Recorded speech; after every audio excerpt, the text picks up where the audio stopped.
Welcome back to Story Rhymes, March 18th, 1990. The city of Boston is quiet, still buzzing from the St. Patrick's Day celebrations. Inside the Isabella Stewart Gardner Museum, a security guard named Rickaboth is on the night shift. Suddenly, a buzzer rings. Two men, dressed as police officers, are at the door. They telepath they're responding to a disturbance call. Standard procedure, right? Abath, a young rock musician trying to make ends meet, thinks so too. He breaks protocol and lets them in.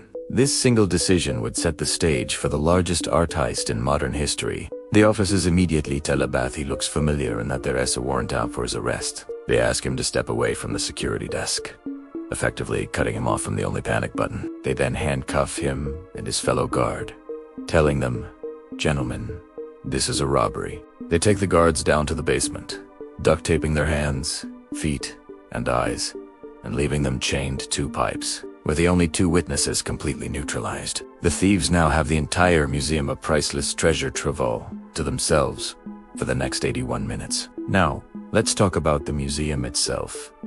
It's not your typical gallery. It's the legacy of one woman, Isabella Stewart Gardner, an eccentric and brilliant art collector. She designed this Venetian-style palace to house her collection of over 7,500 objects, from ancient Roman sculptures to Renaissance masterpieces. Her will was incredibly specific. The collection had to remain exactly as she left it. Nothing could be moved, sold, or added. If violated, the entire collection was to be auctioned off, with the proceeds going to Harvard University. The museum was her life's work, a perfectly preserved masterpiece in its own right. And these two thieves were about to tear it apart. You might think professional art thieves would be surgical, precise, but these guys were anything but. They roamed the halls, seemingly at random. Their first stop was the Dutch Room. Here, they committed their most shocking act. They didn't just take the paintings, they brutally cut them from their frames. They sliced out Rembrandt's Only Seascape, The Storm on the Sea of Galilee, a dramatic and priceless work. They also cut out A Lady and Gentleman in Black, another Rembrandt. They tried to take a third Rembrandt, a tiny self-portrait, but seemed to struggle with its fastenings and left it behind. It was a messy, violent act against art. But their biggest prize was in the same room. Hanging in a place of honor was the concert by Johannes Vermeer, one of only about 36 known paintings by the Dutch master. It's a quiet, intimate scene of three musicians, and at the time, it was considered the most valuable stolen painting in the world. The thieves simply took it off the wall. The empty, gilded frame still hangs there today, a haunting reminder of what was lost. The choice of paintings was bizarre. They took masterpieces but ignored others of equal or greater value, like a Titian hanging just nearby. This has led many to believe they were working from a shopping list, but one that was oddly specific and inconsistent. Their strange selection process didn't stop in the Dutch Room. They moved to the Short Gallery, where they took 5 drawings by Edgar Degas, small sketches of jockeys. Then they grabbed a finial from the top of a Napoleonic flag, a small bronze eagle. Why? Nobody knows. They even went into the Blue Room and tried to unscrew a large Napoleonic banner from the wall, but gave up when it proved too difficult. They were clumsy. They dropped frames, left tools behind, and spent an unusually long time inside the museum. After 81 minutes, they made 2 trips to their car, loaded up their haul of 13 objects, and vanished into the night. The next morning, the day shift arrived to a horrifying scene. The museum was in disarray, and the guards were still tied up in the basement. The world woke up to the news.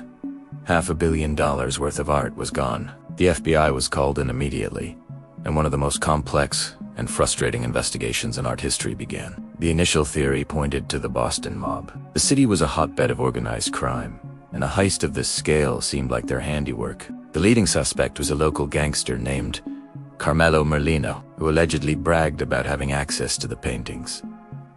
But every lead went cold. Merlino and his crew were eventually arrested on unrelated charges, and despite immense pressure, they never gave up the art. Years turned into decades. The FBI explored countless theories. Was it the IRA, using the art as a bargaining chip? Was it a reclusive billionaire collector who commissioned a theft? Was it an inside job, with one of the guards complicit? Rickaboth The guard who let the thieves in was heavily scrutinized. His story had inconsistencies, and motion sensor data suggested he opened the museum doors before the cops even arrived.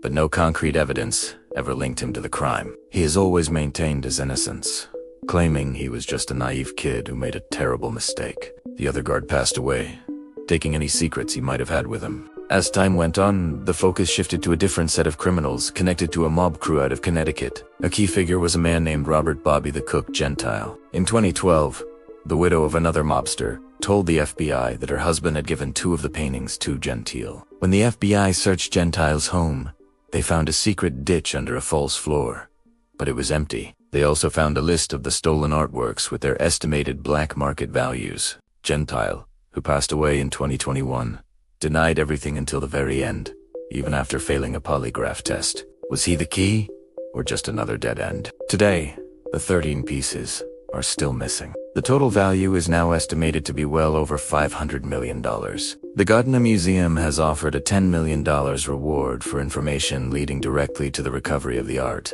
No questions asked.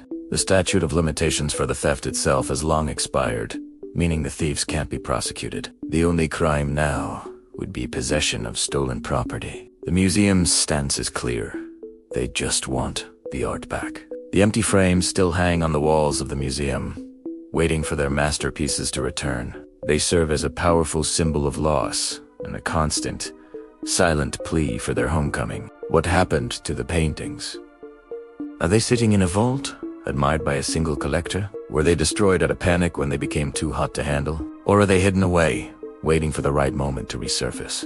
The mystery of the Gardner heist is a compelling story of audacity, incompetence, and enduring loss. It's a puzzle with 13 missing pieces, and after more than 3 decades, the world is still waiting for an answer. Perhaps one day, a dusty attic or a forgotten storage unit will reveal the truth. Until then, we can only look at the empty frames and wonder.